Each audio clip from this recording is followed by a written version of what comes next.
a tenu à donner une explication pour son absence aujourd'hui.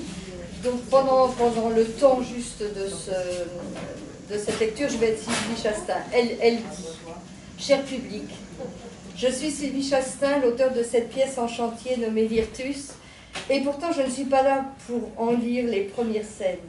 Mais vous allez m'entendre. Enfin, je veux dire qu'à travers les interprétations de Vianney, Louise et Michel, vous allez tout de même m'entendre, moi, l'auteur, ou plutôt entendre aussi ce que mes personnages ont à dire à travers mon texte, et entendre ce que nos trois lecteurs ont à dire à travers les personnages, l'auteur et leur propre lecture. Bref, Barthes disait que la naissance du lecteur doit se payer de la mort de l'auteur. Sans aller jusqu'à une dérobade définitive, je m'éclipse. Oui, j'ai l'audace confuse de ne pas être présente. Pourquoi je laisse la parole au chirurgien qui me regarda droit dans les yeux avant de s'affairer sur mon corps. Madame, l'opération devant durer 12 heures, vous devriez bien vous battre. Nous étions le 14 avril, et ma bataille contre cette maladie qu'on dit de longue durée se poursuit encore aujourd'hui avec de lourds traitements qui m'empêchent d'avoir le plaisir de me tenir debout sur la scène. Mais j'ai le sens du combat. Partageons-le et merci de votre présence. Donc maintenant, on va passer au personnage de Sylvie dans Virtus.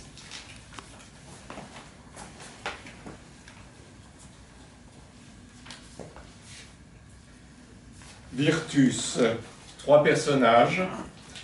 Alma, amie de Moore. Moore, ami d'Alma. Et le censeur tortionnaire.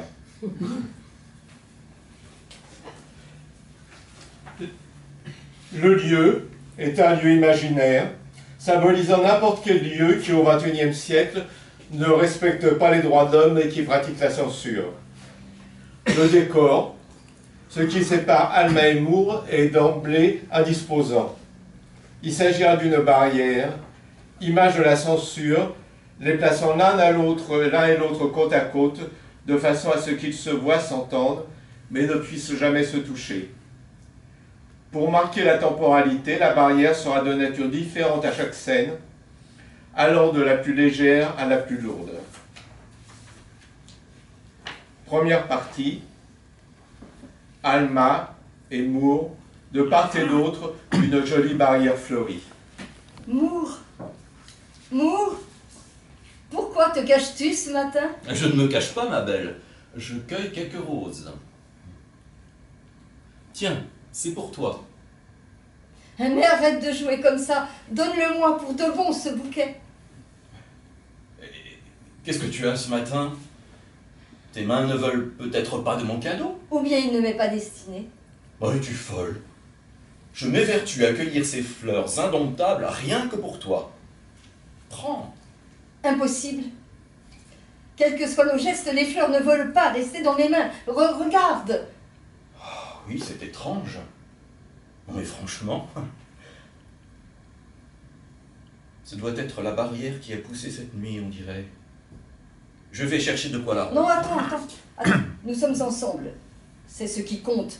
Il y a plus important que cette barrière. J'ai croisé Alma et Neige en venant. Et ils m'ont dit que la petite Trini, tu sais bien, la fille de leur voisin qui vient d'emménager, et bien que Trini avait disparu, d'un coup, comme ça. Mais ce n'est pas justement son père qui était roué de coups devant sa porte hier soir, d'après les dires du vieux dentier? Si, c'était bien lui. Enfin, c'est ce qui se dit. D'après Piorte, qui le tient de Jacques, qui le tient du dentu.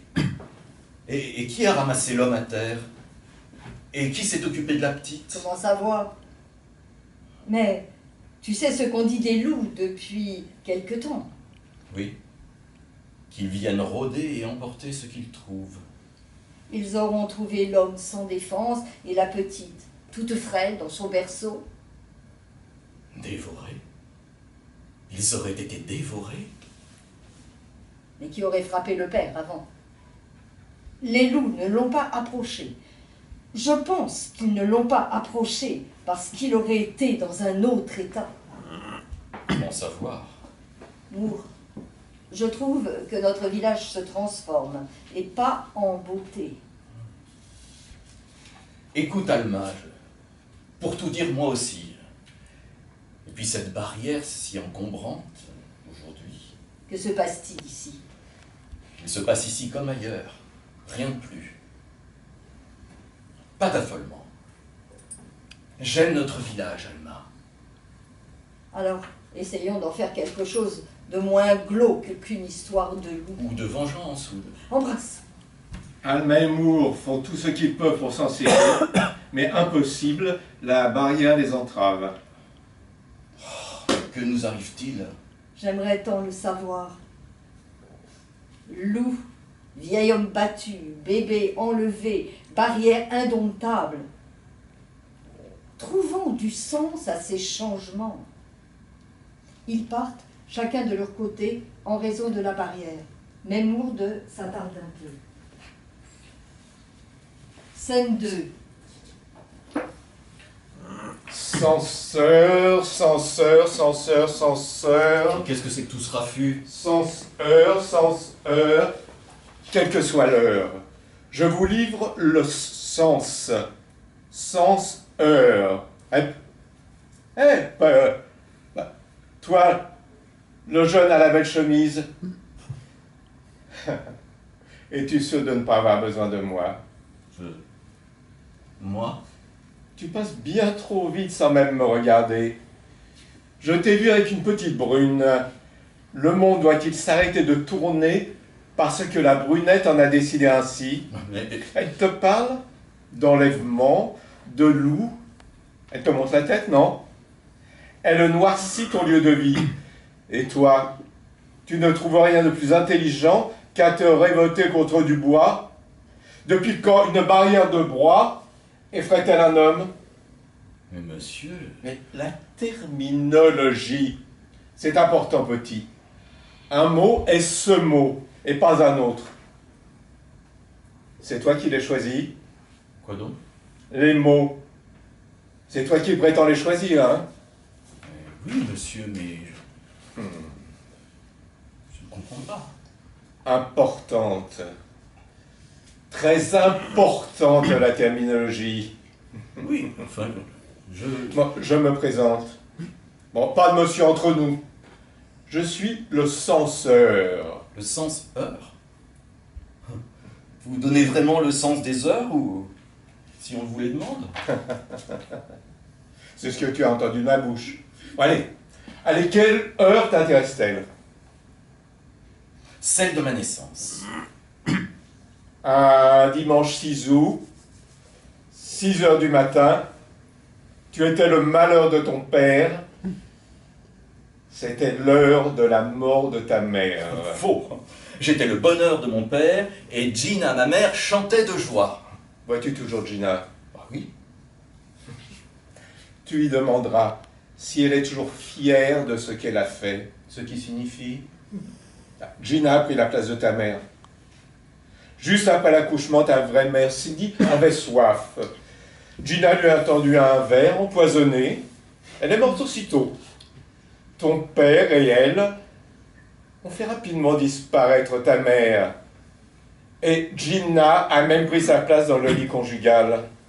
Menteur. Menteur, exactement. Cindy a bu le verre de menthe empoisonné que lui tendait Gina. C'était exactement l'heure de sa menthe. Menthe-heure. Bon, quand tu leur rapporteras tout cela à ton père et à Gina, tu scruteras leur visage. Et tu verras qu'ils se mordront les lèvres et rougiront leurs joues. Une preuve de tout ça. Va les voir là tout de suite. Mais moi, à ta place, j'aurais plutôt demandé pour ma mort. Je connais le sens de toutes les heures. Ça suffit, vieil idiot.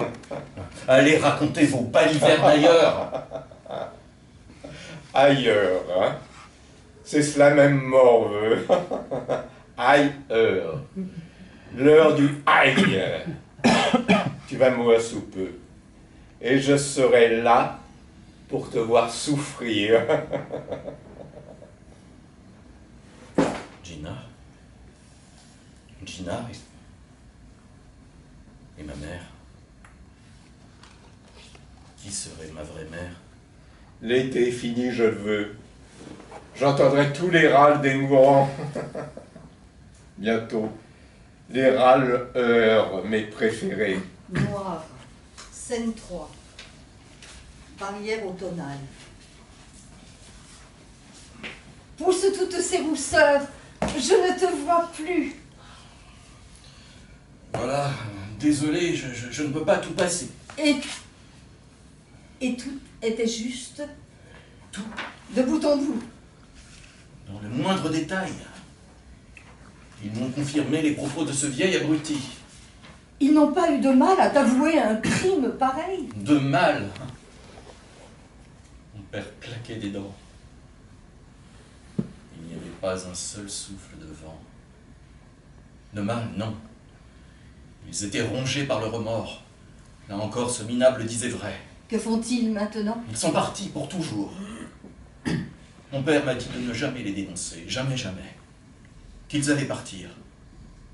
C'est ce qu'ils ont fait, sur le champ. Et tu n'as rien fait pour les retenir. À quoi bon? Mais enfin, pour en savoir davantage, pour... J'étais désemparé, Alma. Comme j'aimerais te serrer dans mes bras, là tout de suite, Alma. Mais alors, si ce que t'as dit, le censeur, est vrai, cela veut dire que tu vas bientôt mourir. Non, il leur a dit ça pour m'effrayer. Mours, embrasse-moi donc. Débarrasse-moi de tous ces feuillages morts. Mets tes mains autour de mon cou. Impossible. La barrière a encore bougé, aucun accès. Tu as raison. Pour moi non plus. Encore un coup du vieux censeur. Censeur. Censeur! Où es-tu? Cela ne te gêne pas de séparer les amants? Censeur! Chut! S'ils nous entendaient. Mais Mours, depuis quand devons-nous nous taire? Chut est banni de notre vocabulaire, non? Excuse-moi, Alma. Tu as raison. Mais ce vieux fou me rend Peureux.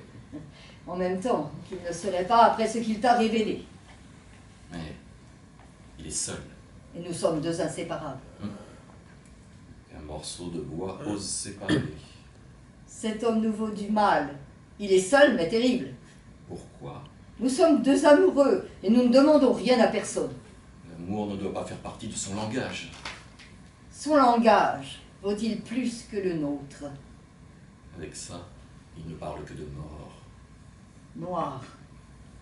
Scène 4, la barrière et le verre, absence de feuillage. Mours. Mours.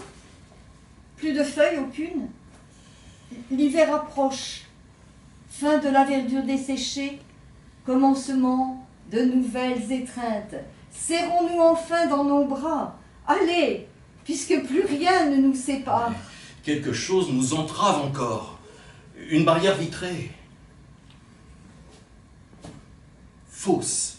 Elle est fausse. Oui, oui, cette transparence est fausse, complètement fausse. Et depuis quand ce qui est limpide serait-il faux? Oui. Cela fait des saisons que nous ne nous touchons plus. Un sacré bout de temps que nous nous quittons à la barrière et que nous ne pouvons emprunter qu'un chemin unique, celui de nos maisons.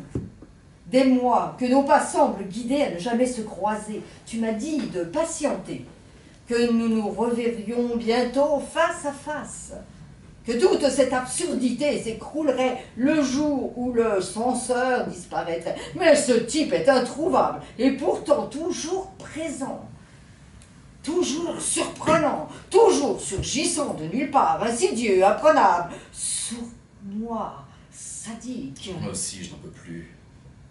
C'est comme si notre courage diminuait chaque jour. Et puis, les mois à ne plus faire l'amour. D'autres en sont morts, plus vite que vous deux. Le voilà.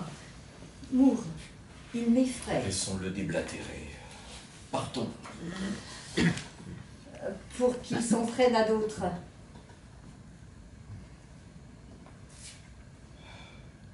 Bon savoir. Nous devons trouver un moyen de nous rapprocher et de nous toucher. Faire l'amour a coûté la vie à de nombreux incrédules. Il nous menace directement.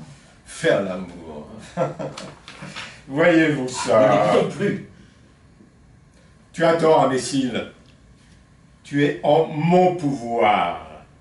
Tout ce que je t'ai dit jusqu'à présent s'est avéré, non? Et le téléguidage de vos moindres pas, c'est moi. Pourquoi nous empêcher de nous aimer? Pourquoi? Mais quelle naïveté! Pourquoi votre village n'a-t-il plus un chat qui miaule, une mouche qui vole, une âme qui vive? Votre village est vide. Qui est le videur, hein? Le videur, sinon le censeur. Eh oui, je vide toute heure si je le veux. Alors, j'ai totalement vidé votre village, qui est à moi en sa totalité. Je suis le tout, les autres sont les morts. Morts, vlan sur l'échafaud, et vlan sur le billot, et vlan, et vlan, et vlan. Chez moi, on meurt la tête tranchée ou pendue. Une tête ne vaut rien. Retournez-vous. Quelle horreur! Ouvrez grand vos yeux. C'est le charnier composé de tous les gens de votre village, hein? Les reconnaissez-vous, entassés, cul par-dessus tête, à la vue de ce tas tailladé, de cette chair lacérée? Vous me croyez maintenant? Alma, nous devons échapper à ce fou. Qui l'a laissé entrer? Comment s'enfuit-il? Par où revient-il? Nous aurions dû nous poser ces questions dès que nous l'avons aperçu, non? Oui, Moore, Mais trop tard. Vous m'avez laissé m'immiscer parmi vous sans réagir.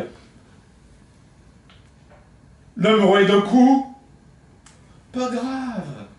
Quelqu'un s'en sera chargé. Le bébé disparu. Oh, qu'importe, un loup l'aura avalé. Tout était logique dans vos esprits tordus. Personne, pas même l'un de vous deux, n'aura eu le courage de chercher l'intrus. Qu'est-ce qu'un amas de gens sans courage? Je dicte et vous exécutez, compris? Sinon, c'est vous que j'exécute. Je dicte, je dicte, je dicte, je dicte. J'adore. Et même dictateur je suis. Oui, parfaitement. Je dicte chaque heure à chacun. Si vous croisez mon chemin, vous n'aurez rien en bouche qui ne soit de ma création. Pesez bien vos paroles. Vos actes sont périssables. Vos paroles doivent se conformer à ma stricte volonté. Aussi, bon, faire l'amour est une formule qui vous vaut la peine de mort, à moins que vous ne vous rattrapiez. comment? Tiens, ça me plaît, ça. Vous sollicitez le dictateur. Vous entrez dans son jeu, vous pliez, pliez, pliez. Allez, rentrez chez vous. Hop. Et formulez-le. Au revoir, Moore. Au revoir, Alma. Mais vous êtes stupide. Cet adieu est impossible. Comment osez-vous? Au revoir. Et la promesse d'un retour à la fornication. Vous trouverez une autre expression ou bien vous mourrez selon mon bon plaisir. Noir. Celle 5. Barrière de fer forgé, serrure bloquée. Bloqué! Bloqué! Bloqué! Je deviens encore plus bloqué que cette serrure. Cette serrure en fer forgé, hein? Forgé! Forgé à son image à lui! Alors, je vous attends. Plus d'imagination? Je te salue, Moore. Même prosterner, ça ne fait pas l'affaire. Mais tu te trompes de maître, idiote. Je ne suis pas son maître de toute façon. Et elle n'a pas à se soumettre à qui que ce soit. Toute ta phrase est pleine de morts. Mais mesure tes paroles. Sais-tu à qui tu parles? Moore, il me rendra folle. Mais je suis le censeur, celui qui impose sa censure. Vous ne m'échapperez pas. Obéissez. Salut. Alma, Ce salut est plus que familier, on sent une complicité, c'est insupportable. Que lui faut-il? un sans faute puritain. J'attends. Cache ton expression de visage, Alma. Et moi j'en fais autant. Très insuffisant. Faudrait-il aussi que je cache mes rondeurs et toute ma personne pour ce fou? Encore insuffisant. Du reste, pour ce que tu comprennes bien. Donne-moi ta main. Ma main? Mais pourquoi? Ne le fais pas, ne le fais surtout pas, Alma. Je vais commencer par toi. Sortant à hachoir. Je vais te couper un doigt. Moi. Ah!